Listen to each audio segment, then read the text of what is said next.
خلاويص لسه خلاويص لسه خلاويص. خلاص الدوري خلص خلاص. شكرا يا نحاس، بطولة من ألماظ. شكرا للكابتن عماد النحاس ورجالة النادي الأهلي اللي عزفوا سيمفونية بسداسية في استاد القاهرة أمام فاركو. شكرا لكل واحد شارك في البطولة دي. البطولة دي غالية قوي على النادي الأهلي. البطولة دي البطولة رقم 45. البطولة دي التالتة على التوالي في الدوري المصري، دوري نايل 2024-2025. شكرا لكل الجمهور اللي حضر الاحتفالية وشجع النادي الأهلي من أول دقيقة لآخر دقيقة. شكرا لياسر إبراهيم، بفضل ربنا الكريم نسمي الدوري ده دوري ياسر إبراهيم. دوري ياسر إبراهيم عشان ياسر إبراهيم كان ربنا سخر له ملك كده يبقى معاه في المطوشة اللي بعد مطوشة سان داونز. بمعنى ايه بالبلدي يعني كده؟ ربنا اداله يعني مكافأة عشان خاطر الراجل ده اتظلم في ماتش سان داونز. عمل ماتش حلو وفي اخر الماتش الكرة خبطت في رجله غصب عنه، وبالمناسبة الكرة جت في كعبه ودخلت. لو كانت جت في السمانة كده وفوق شوية كانت ممكن تهدى شوية وتقف الكرة وما تخشش بالسرعة دي.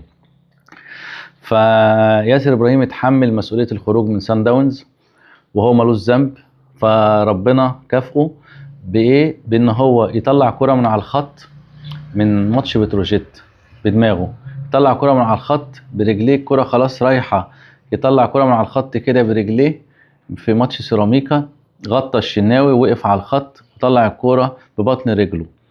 ياسر ابراهيم عمل اسيست في ماتش البنك الاهلي لوسام ابو علي. الراجل بيلعب سيرد باك، فجأة لقيناه مهاجم تاني مثلا وايه وبيساعد الراجل المهاجم الاساسي. بمعنى ايه؟ بمعنى ان هو كان اصلا في الهجمة الراجل جاي من ورا خالص. الله اعلم دي تعليماته ولا ايه، بس انا سمعته هو شخصيا بيقول لك لا انا كنت عندي الحماسة ان انا اتقدم خلاص بقى مفيش وقت وبتاع.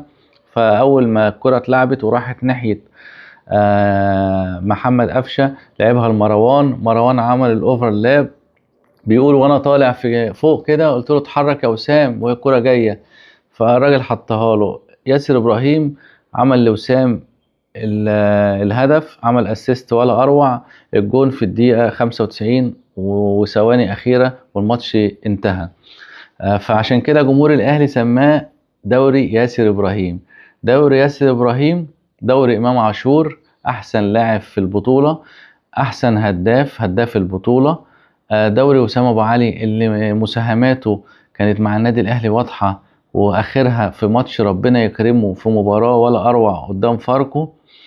هو دوب كده الفوار وراح ايه شربه اول الماتش، فنزل ضرب الراني ونزل اعلام بقى معلش، ضرب الراني ونزل وراح رايح يا عم ايه مدي 4. الله اكبر عليه. بمساعدة مين بقى؟ بمساعدة علولو ومعلولو. علي معلول النجم اللي الاهلي فعلا جاب محترف من بره، راجل عربي تونسي شرف توانسة وشرف العرب، وجه الراجل النادي الاهلي. الصراحة يعني علي معلول اسطورة، علي معلول قيمة وقامة في النادي الاهلي وفي لعيبة النادي الاهلي. يكفي ان الراجل في الماتش بتاع البنك الاهلي كابتن عماد النحاس بيندى عليه وبيسحبه عشان خاطر ينزله من على الدكة يعمل تغيير، فوقف معاه لحظات. فالكابتن عماد اتردد لحظات في التغيير وقال اصبر شوية. كان امام ساعتها طالع بكرة من ناحية الشمال، فقال ايه اصبر على امام سنة. ففعلا امام عمل الهجمة بعديها على طول راح مطلعه، طلع امام ونزل علي معلول.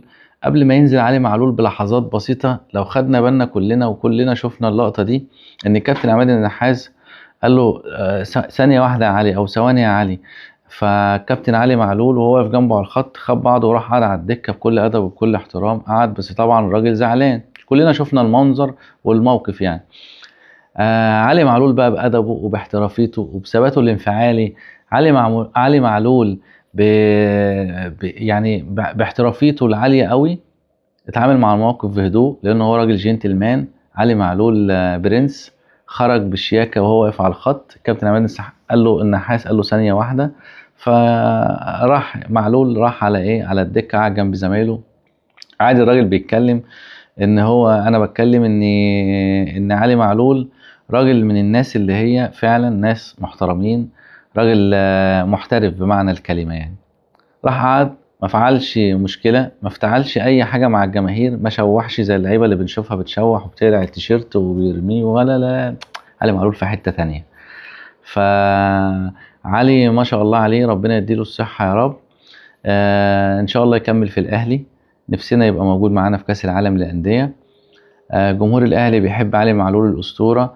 علي معلول نزل في ماتش فاركو، عمل اسيست ساحر يعني، هي الكرة بتحبه سبحان الله. وسام قال له يا عم انا بقبل الهدايا ابعت. بعدها على طول امام عاشور ربنا يكرمه ويكافئه في نهايه الدوري، عشان هو اجتهد وعمل موسم كويس. زميله حسين الشحات اللي كان قدامه الجون فاضي، وكان ممكن حسين الشحات يحطها بس انكار الذات عند حسين الشحات عمل الكعب الاسيست العالمي اللي الناس كلها بتتكلم عليه بره مصر وجوه مصر. ناس من السعودية بتتكلم، ناس من الامارات بتتكلم. الصراحة اسيست عالمي. امام قال له انا برضو بقبل الهدايا زي وسام، وراح حاططها عشان ياخد هداف الدوري ويبقى احسن لاعب في الدوري. وطبعا وسام ابو علي مساهماته احنا شفنا عمل ايه في الدوري، وعمل ايه لما الجون بتاع فاركو اتغير وطلع محمد شيحة وخد انذار وكارت، طلع طرد. نزل على طول الجون الجديد، الحارس الجديد يا عيني لسه نازل مش شايف حاجة قدامه، فجأة هوب الكرة في الشبكة، وسام ابو علي بيجيب الجون التالت. ايه يا عم ده، ايه يا عم وسام ده، انت ايه يا عم، ايه ده، الراني عمل معاك شغل عالي قوي. بس احنا يعني بنشكر لعيبة الاهلي على الاداء اللي عملته. طبعا شرف لكل اهلاوي ان الدوري ال45 يبقى في النادي الاهلي للمرة الثالثة على التوالي. والاسطورة علي معلول بنشكره، دموعك غالية علينا يا معلول، دموعك غالية علينا قوي. الجمهور امبارح كان بيشجعه وكان بينده عليه وبيهتف له، والراجل كان بيعيط وعنده احساس اللي هو خلاص دي يعني اخر ماتش ولا حاجة. فدموعك غالية علينا يا معلول، وان شاء الله تبقى مع النادي في كأس العالم، لان احنا عرفنا كمان ان جوزيه روفيرو المدرب الجديد بتاع النادي الاهلي مقتنع بيه، وبيقول لك الراجل ازاي ده انتم قاعدينه وما بيلعبش، وكلام من ده احنا سمعناه في السوشيال ميديا. فبالتوفيق للكابتن علي معلول، وبالتوفيق للكابتن عماد النحاس اللي راجل لعب 6 مباريات. 6 مباريات مفيش مدرب في مصر عملها متهيألي يعني، يجي او بره مصر، يجي في مرحلة حسم الدوري فاضل لي 6 متوشة، وال6 متوشة دول انا لازم اكسبهم، وما يبصش للنتائج اللي جنبي او اللي ورايا او اللي معايا او المنافس بتاعي اللي هو بيراميدز. عشان الزمالك زي ما احنا شفنا تراجع خطوتين للخلف، فالزمالك ايه دلوقتي بينافس على الكونفدرالية، خلاص هو يعني كان خرج من منافسة دوري الابطال وبيلعب على الكونفدرالية. هو قال لهم انا باي باي لاهلي وبيراميدز، وانتوا في دوري الابطال وانا باي باي. فالزمالك كده كده هو الفرقة في المرحلة بتاعة الحسم تراجعت، الشهادة لله. كان في أداء كويس من الزمالك واللعيبة، طبعا تغيير المدربين، طبعا حاجات كتيرة احنا مش عايزين نخش في تفاصيل مش وقتها. فبنتكلم ان الزمالك تراجع خطوتين، وبيراميدز هو اللي بقى راكب الدوري، والاهلي تعثر في ماتش واتنين، فبقى في فرق 6 7 نقط، بقى بيراميدز هو اللي راكب الدوري. طبعا الاهلي جه كابتن عماد النحاس في 6 متوشة، اخر 6 متوشة في المرحلة بتاعت حسم الدوري. الراجل كسب كل النتائج، كسب 1-0 لسيراميكا كليوباترا، كسب 2-1 للبنك الاهلي، كسب 3-2 بتروجيت، كسب 4-2 المصري، كسب 5-0 حرس الحدود، وكسب 6-0 في ماتش فاركو، الماتش العالمي، السيمفونية العالمية اللي عزفوها الأهلاوية. وبالمناسبة السيمفونية دي كانت بتتعزف من المدرجات، احنا كنا بنسمع جمهور الأهلي في المدرجات في رجة كده، رغم ان هم تقريبا 30,000 أو 25,000. ما بالك بقى لو كانوا فاتحين الملعب كله، كان الاحتفالية دي كانت هتبقى احتفالية جامدة، وهتبقى احتفالية فعلا تليق بالدوري 45 والتالت على التوالي، ومبروك للنادي الأهلي. وان شاء الله اللي جاي احسن.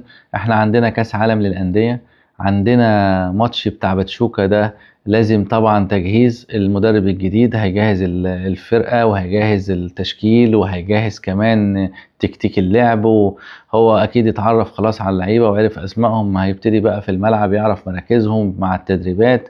هيطلع لنا ان شاء الله من القماشه اللي معاه حاجه حلوه، وان شاء الله في حرير وفي ريش نعام. والاهلي ان شاء الله في كاس العالم هنشوف ان شاء الله شكل جديد بالصفقات الجديده. سمعنا ان في زيزو، لسه الاهلي ما اعلنش رسمي على زيزو، الاعلان الرسمي لسه مش دلوقتي، الاعلان الرسمي بعد نهايه الموسم الكروي في مصر. تمام. في نهايه الموسم الكروي في مصر يكون كده انتهاء عقد زيزو رسمي مع الزمالك، الاهلي يقدر تاني يوم يعلن الصفقه زي ما سمعنا في الاعلان. عندنا زيزو، عندنا محمد علي بن رمضان، في تريزيجيه، في ديانج، في حمدي فتحي، في لعيبه جديده لسه داخله الفريق جديده. في عندنا قديم بقى بن شرقي، وعندنا امام وسام.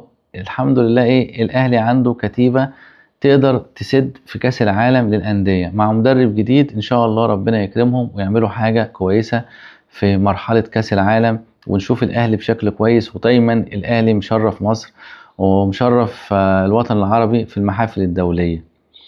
هنقفل صفحه النادي الاهلي ونفتح صفحه بيراميدز. صفحه بيراميدز بتقول ايه؟ بتقول ان بيراميدز كان عنده مباراه يوم، مش كان عنده، هو عنده، انا اسف انا بعتذر، هو كان عنده مباراه بتاعت سيراميكا في نفس توقيت ماتش الاهلي. وبالمناسبه هم كسبوا 5-1، بس هم اصلا وقعوا في الدوري ماتشين ورا بعض ب6 نقط، فدول اللي ركبوا الاهلي الدوري. طبعا الاهلي لما بيركب وبيطلع القمه محدش بيعرف يجيبه ولا حد يعرف يوقفه.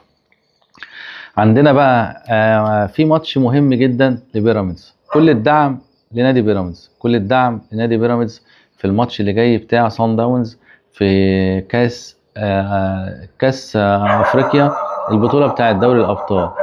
الكاس افريقيا النهائي هيبقى في مصر بالنسخه الجديده اللي الاتحاد الافريقي اعلن عنها بالمناسبه. وكان في الاحتفاليه الكابتن احمد حسن عميد لاعبي العالم الصقر، وكان معاه الاسطوره عصام الحضري. بالمناسبه الكاس القديمه اللي الاهلي كان واخدها، الكاس دي خلاص اتغيرت، اتعملت بشكل جديد بستايل جديد. فبنتمنى ان الستايل الجديد بتاع الكاس ده يحصل عليه نادي بيراميدز، ويبقى اول نادي حصل على النسخة الجديدة، واحنا نفرح له لان هو نادي بيمثل مصر.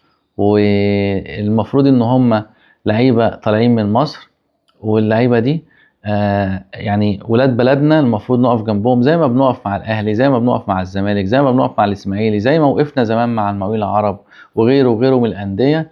جماهير مصر كلها بتبقى ايد واحده لما بيكون في ماتش مهم لفرقه مصريه في بطوله افريقيه. انا عن نفسي واحد من الناس زمان حضرت ماتش الاهلي، حضرت ماتش الزمالك ومولودية وهران الجزائري في استاد المقاولين العرب. الماتش ده اللي عرفت فيه خالد الغندور كان لسه عامل الموضه الجديده حلق زلبطه، وكان الجمهور الزمالك عمال يندى عليا بندق يا بندق، فانا بسال مين بندق ده؟ قال لي ده خالد الغندور. الصراحه كان ماتش عالمي عمله قدام مولودية وهران، كان الكلام ده في 93 او 94. بحب اروح مع اصحابي الزملكاويه المطوشه عادي، مفيش اي مشاكل. بحب اروح منتخب مصر، اشجع منتخب مصر، واخد ولادي واروح منتخب مصر. فانا مش عايز اطول عليكم في الحته دي. فهي الفكره كلها ان كل الدعم لنادي بيراميدز. نادي بيراميدز المفروض ان هو داخل على بطوله مهمه وماتش مهم، هنسنده، كل الجماهير المصريه تسنده عشان البطوله دي ما تخرجش بره مصر وتفضل في مصر. ويعني يبقى اول نادي برضو مصري، عشان هتتكتب كده ان اللي حصل على النسخة الجديدة في 2025 بعد النسخة القديمة اللي حصل عليها الاهلي وحصل عليها سان داونز اتغيرت وبقت بنسخة جديدة بشكل جديد. فاحنا نفرح ان بيراميدز تبقى عنده في دولابه البطولة دي. الهدف منها ان احنا كشعب مصري البطولة دي ما تخرجش بره مصر، ويروحوا جنوب افريقيا وهم شايلين علم جنوب افريقيا والكاس معاهم في الطيارة. فكل الدعم لنادي بيراميدز، الجماهير المصريه كلها ان شاء الله تقف جنبه وتسنده. ونتمنى لهم التوفيق والفوز بالمباراة ان شاء الله. بالمناسبة قبل ما نختم، عايزين نبارك لحبيبنا وابننا ونجمنا العالمي محمد صلاح بحصوله على هداف على هداف على اللهم صل على سيدنا محمد، حصوله على الدوري الانجليزي، حصوله على حصوله على الدوري الانجليزي، وحصوله على الحذاء الذهبي.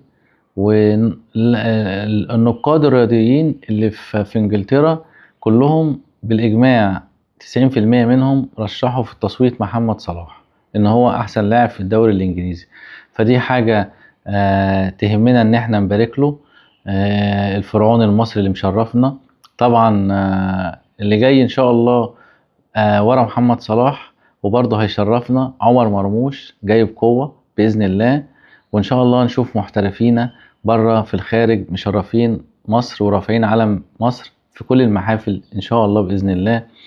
وأنا آسف على الإطالة، وأنا كنت معاكم في الكورة وشقوتها في حلقة من حلقات الكورة وشقوتها. أنا محمد توفيق، أنا كنت طالع بس عشان خاطر أبارك للنادي الأهلي وأبارك لمحمد صلاح، وأعمل مساندة ومناشدة لوزارة الشباب والرياضة، ومناشدة لوزير الداخلية والقائمين على شركة تذكرتي بالتعاون مع الجماهير المصرية اللي هي حابة تروح تتفرج على ماتش بيراميدز. وده كان تنويه، وشكرا ليكم. وأتمنى ان انتوا تشاركوني رأيكم في القناة في التعليقات، وأتمنى ان انتوا تعملوا لي اشتراك وتدعموني، وإن شاء الله بإذن الله هكون عند حسن ظنكم.